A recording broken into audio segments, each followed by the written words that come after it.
Hello, আমি মিলি সরকার Bengali urban kitchen থেকে বলছি। আজকে আমি রান্না করে দেখাবো ট্যাংরা মাছের ঝোল।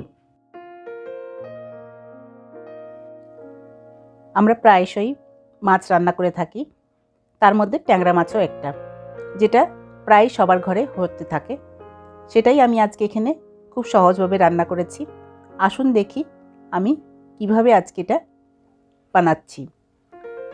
আর আপনারা এখনও যদি আমার চ্যানেলটাকে সাবস্ক্রাইব না করে থাকেন, প্লিজ সাবস্ক্রাইব করবেন আর বেল আইকনটা টিপুন, তাহলে নতুন কোনো ভিডিও আপলোড হলে আপনি তার নোটিফিকেশনটা পেয়ে যাবেন। এখানে আমি 400 গ্রাম ট্যাংরা মাছ নিয়ে নিয়েছি। কেটে ধুয়ে জল ঝরিয়ে এর মধ্যে নুন হলুদ দিয়ে মেখে নিয়েছি। ট্যাংরা মাছগুলো পুরো ডিমে ভর্তি। এবার কড়াই বসিয়ে দিচ্ছি মাছ ভাজার জন্য। বেশ কিছুটা সর্ষের তেল দিয়ে দিচ্ছি। তেল দেওয়ার পর তেলটা যখন বেশ ভালোভাবে গরম হয়ে যাবে, তখন আমি এক এক করে মাছগুলো গরম তেলের মধ্যে ছেড়ে দেবো। মাছ ভাজার সময় অবশ্যই খেয়াল রাখতে হবে আঁচটা যেন বেশি করেই থাকে। বেশি আছে। এবার আমি এক এক করে মাছগুলো দিয়ে দিচ্ছি।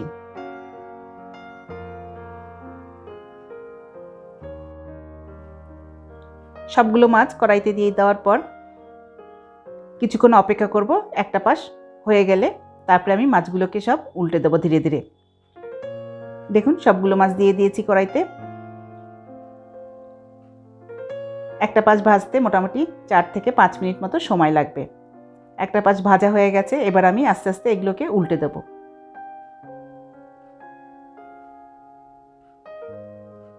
দুটো পাশ ভালো করে ভেজে নেব, তারপরে মাছগুলোকে আমি তুলে নেব। দেখুন, মাছগুলো বেশ ভালো করে ভাজা হয়ে গেছে দুটো পাশই। এবার আমি আস্তে আস্তে এগুলোকে সব একটা প্লেটে তুলে নেব। মাছগুলো সব আমি আস্তে আস্তে একটা প্লেটে তুলে নিচ্ছি। এরপরে যে কড়াইতে তেল থাকবে এই তেলেই রান্না করব। দেখে নিই কতটা তেল আছে। এর মধ্যে আবার কিছুটা তেল আমি দিয়ে দিচ্ছি। আরও কিছুটা তেল দিয়ে দিলাম। এরপরে আমি এর মধ্যে দিচ্ছি ফোড়নের জন্য তেজপাতা আর জিরে। এগুলো যখন ফুটে উঠবে তখন আমি এর মধ্যে দিয়ে দিচ্ছি পেঁয়াজ কুচি। সেটা দিয়ে কিছুক্ষণ ভেজে নেব এটাকে। মিডিয়াম আঁচ করে দিয়েছি। এবার মিডিয়াম আঁচে এবার রান্নাটা করব। মাছ ভাজার সময় আমি আঁচটাকে বেশি করে রেখেছিলাম, এবার আঁচ মিডিয়াম করে রান্না করব। পেঁয়াজ কুচি দেওয়ার পর দিয়ে দিলাম পেঁয়াজ বাটা একটা, টমেটো বাটা সেটাও একটা, আদা রসুন বাটা সেটা 1 চামচ, আর দিয়ে দিচ্ছি নুন 1 চামচ আর হলুদ গুঁড়ো আধা চামচ দিয়ে এগুলো খুব ভালো করে মশলাগুলোকে কষিয়ে নেব। মিডিয়াম আছে এই মশলাগুলোকে কষাতে মোটামুটি 3 থেকে 4 মিনিট মতো সময় লাগবে। এরপরে আমি এর মধ্যে দিয়ে দেব গুঁড়ো মশলা, যেগুলো ব্যবহার করব সেগুলো এবার আস্তে আস্তে এর মধ্যে দিতে থাকবো। গুঁড়ো মশলার মধ্যে প্রথমে দিয়ে দিলাম ধনের গুঁড়ো 1 চামচ, জিরের গুঁড়ো সেটাও 1 চামচ, আর লঙ্কা গুঁড়ো সেটাও 1 চামচ। এখানে আমি 1 চামচ লঙ্কা গুঁড়ো ব্যবহার করেছি। লঙ্কাটা আপনি নিজে স্বাদ অনুসারে দিয়ে নেবেন। এগুলো দেওয়ার পর মশলার সাথে আরও মিনিট 2 গুঁড়ো মশলাগুলোকেও কষিয়ে নেব। কষাতে কষাতে যখন বেশ ওপরে তেল এসে যাবে, এরপরে আমি এর মধ্যে দিয়ে দেব জল।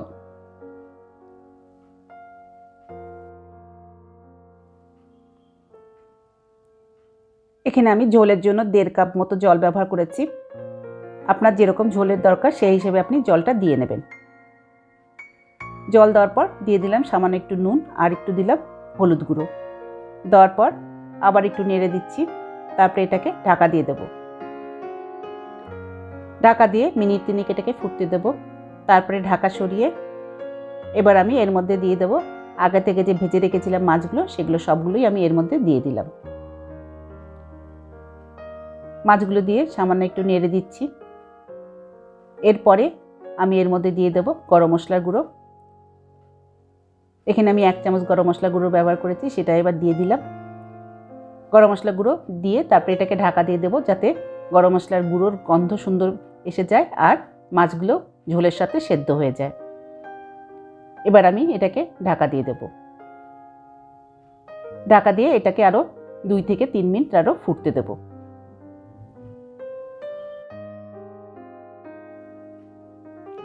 মিনিট 3 পরে ঢাকা সরিয়ে দেখুন তরকারি প্রায় হয়ে এসছে। এবার আমি একটু সামান্য নেড়ে দিচ্ছি। সব শেষে আমি এর উপর ছড়িয়ে দিচ্ছি সামান্য একটু ধনেপাতা কুচি। আর এইভাবে তৈরি হয়ে গেল আজকে আমার বানানো রেসিপি ট্যাংরা মাছের ঝোল।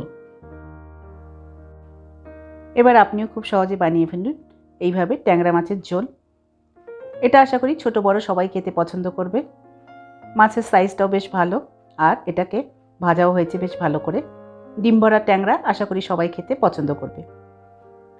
আজকে আমার বানানো এই ভিডিওটা আশা করি আপনার পছন্দ হয়েছে। যদি পছন্দ হয়ে থাকে তাহলে অবশ্যই লাইক করবেন, শেয়ার করবেন আর আমার চ্যানেলটাকে সাবস্ক্রাইব করবেন। আবার দেখা হবে নেক্সট ভিডিওতে অন্য কোনো রেসিপি নিয়ে। ভালো থাকবেন। Thank you.